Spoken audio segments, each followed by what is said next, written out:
So I grew up in Eustis, Florida. It's a small town in Florida, about 45 minutes outside of Orlando. And I grew up, I have two parents that they both went to college, both got master's degrees.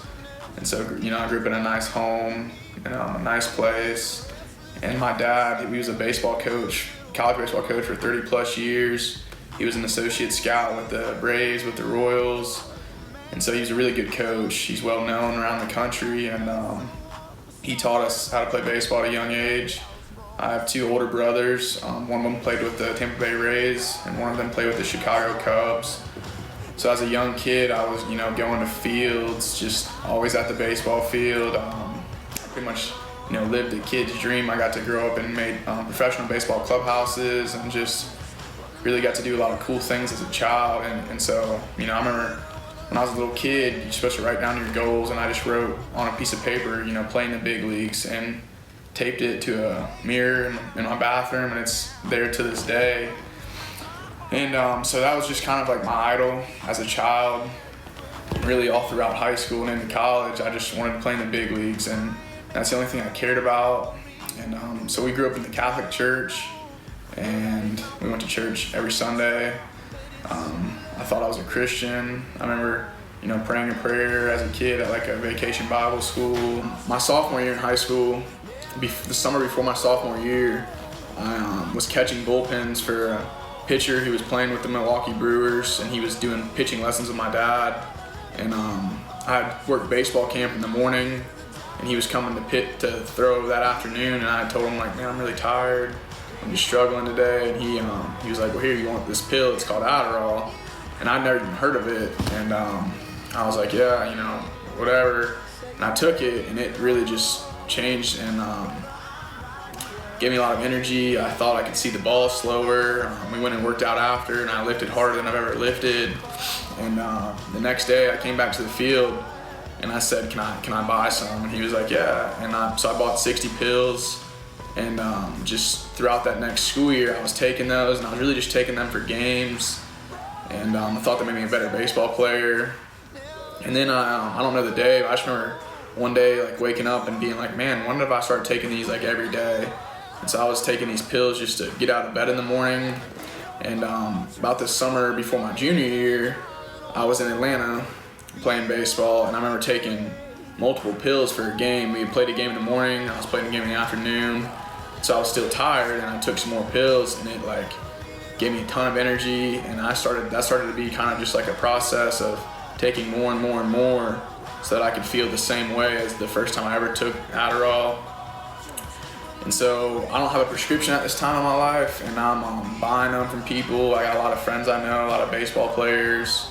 This girl that I dated, she would give me them, and so I was getting a lot of pills for really cheap, even sometimes free. And anyways, that just went into my senior year, and it got to the point where I was taking anywhere from 7 to 10 pills a day, and just was really addicted to them. And so I went to college. I got a scholarship to play baseball at Flagler College in St. Augustine. And, to the world, it looked like I had everything figured out. I had a scholarship to play baseball. I was doing what I was supposed to do, I felt like. And so I get there my freshman year, and I'm supposed to, make an impact as a freshman. And I'm just spending every day figuring out how I'm going to get pills. And it was pretty miserable just year, and I stopped going to classes. I was missing practices, missing games. During the spring, I got suspended multiple times. And so I remember being in my dorm room at night and just, trying to figure out, like, man, how could I just die right now? Like, what could I do just to kill myself? And so this was a pretty, like, rough year in college, and just thinking, like, man, what am I doing? And how has this gone so bad? And I remember thinking, like, all I need to do is get a prescription. As soon as I get a prescription, like, I'm scotch free. I'll be good to go. Like, all this pain, it'll be gone because I don't have to search for pills. And so, anyways, I end up at the end of the year running the conference tournament, and I've missed either 4 or 5 games, practices by now. And we had practice at 11 o'clock. I remember waking up at like 11:30. I'm like, dang, I'm late for practice. So I kind of knew that I was about to get sent home, but I went to the field anyways because I had to get meal money that day, and so I knew that I needed that meal money so I could buy pills. So anyways, I go to the field, and I go up to my coach, and I'm like, do you want me to start running? And he says, no, not today. Just go home and be in my office tomorrow morning at 9 o'clock. And so that really, I was like, dang, this stinks, because I didn't get my meal money. I didn't even care. All I cared about was baseball, I thought. And then I go to the field, get pretty much kicked off the team, and all I cared about was I can't get my meal money to go buy pills. So the next morning, I go to his office. He says that you need to go home. I heard about the Adderall. I heard that you just take all these pills, and that you're addicted to Adderall. Like, I'm gonna call your dad so he knows you're coming home, because he knew my dad pretty well, and he knew that I was not gonna go home because I didn't want to have to face the consequences. And so somehow I really don't know what happened, but somehow through a lot of our conversations and stuff, I convinced them that my issue was that I needed to be prescribed Adderall, that I couldn't do my schoolwork, couldn't go to practice, all these things, because I had ADHD and I just needed Adderall. I needed to be prescribed Adderall. And then I went to a couple doctors. I ended up going to a psychiatrist, and she prescribed me Adderall. And so when I got that prescription, I remember thinking, like, man, all my problems are solved. Like, I'm good now. But I was still taking a lot of pills, and so I was running out of my prescription pretty quickly, and then I would buy pills. And so as the summer went on, it got worse and worse and worse, and I was stealing money from my family, from people that were living in my house. Two of my teammates on my summer team were living with me, and I was stealing a lot of money from them. They finally kind of figured it was me. They told my mom, and so this was towards the end of the summer, and I came home. My mom she was like crying, and she just told me to get in the truck. And so I got in the truck, and we just drove around, and she was asking me questions, asking me what was going on. I had just stole $100 from this kid that was living with me, and she said, like, where's the money you just stole? Like, I know you just stole money. And I denied it for a while, and then I finally said, like, it's at the house, because I was gonna go buy pills. And so I had to give him the money back and apologize.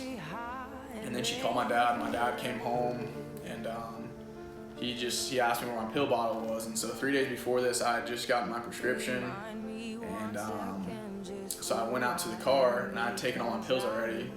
So as I'm walking out to the car to get my bottle of pills, I turned around and said, Dad, there's none in the bottle. And he said, okay, you're addicted to Adderall. Go pack your bags. And he said, I'm gonna go to this place called Lifestream. So I remember as a kid and in high school, really, really bad kids, they went to Lifestream if they got in trouble. So I remember thinking, like, man, I'm not that bad, I'm not going there. So I packed my bags up, and I went out the back door, and kind of went in the woods and had one of my buddies come pick me up. So I was gone for about 3 days, and I blocked my parents' numbers in my phone. And my dad was actually coaching on the summer team. He was the pitching coach, and so I couldn't go to the games because my dad was at the field. So I missed 3 games, and then finally on this 3rd day, I just called my brother who lived close to me, and I said, hey, can I come over tonight? Like, thinking I could just go over there, and he was just gonna let me sleep on the couch, and like we could talk in the morning. And I got over there, and it was really late, and he just talked to me for a while and asked like what was going on, and said I needed help, and I told him, like, no, I don't. So anyways, through like a couple hours process, he called my parents, and they came over, and the sheriffs came and got me, and they took me to this facility, and I was there for 5 days. And so now I've missed 8 games, and I'm thinking to myself, like, okay, when I get out of here, like, I'm about to go to the field tonight, we're about to play. So I get out of this facility, and I detox off pills now, and I get in the car. My brother, I'm sitting up front, my mom's sitting in the back, and my ex-girlfriend's sitting in the back. And my brother's like, okay, so what are you gonna do now? I'm like, oh, I'm gonna go home and get my stuff and go to the field. Like, what do you mean? And he said, no, like, because of what you've done, you have to do something else. And so I remember saying to him, like, you're not my dad, man, you can't tell me what to do. And he said, well, you're right, but mom and dad, this is what they want. They just thought that you would take it better if I said it. So anyways, they gave me a lot of options of things I could do. There were some places where I live. There were some, things that I could go to, or I could stay at the house, and I didn't have a phone, no car. Had to go with my dad to work, go to the junior college that he was the athletic director at. go with him to work, go to practice, and then come home with him from school. And I remember just thinking like, man, that's ridiculous. Like, I'm not gonna do that. I'm not that bad off. And so anyways, my brother, he lives in Alabama, and he knew Jeff Hand, who runs Fisher's Farm. And he was calling Mom about Fisher's Farm, and I didn't want to talk to him about it. I didn't want to go to Alabama. And so after about 2 days of me being out of the rehab facility, I remember laying on the couch and just thinking like, man, my life sucks. Like, what am I gonna do? And so I ended up calling my brother and just kind of asking about this place. And the Lord was really just kind of working on me at this point. And I remember like one of the reasons I came here was just I didn't get to see my brother a lot. And so I knew this was an opportunity to be able to see him. He said after a month, like, I'll be able to see you. And so anyways, I don't really know how it happened, but I ended up coming here. And so the first night that I got here was Sunday night. The first time I came to Fisher's Farm was Sunday night. And Jeff shared his testimony with me and just asked me what was kind of going on with my life. And he shared the gospel with me.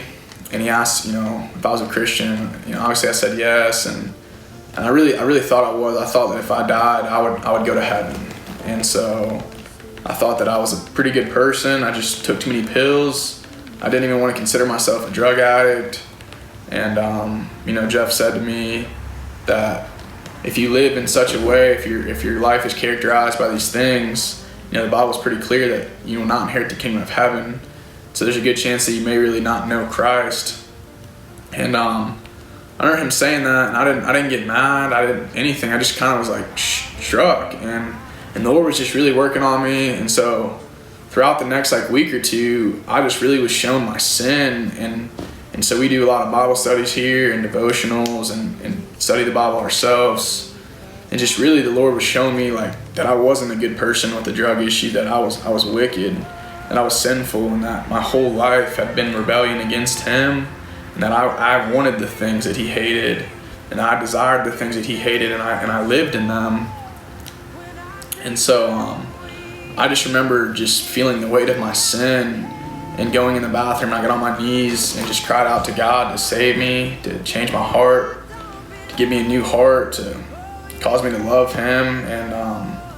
And since then, my life's changed a lot. And so it's been a year now, and it's a pretty intense program.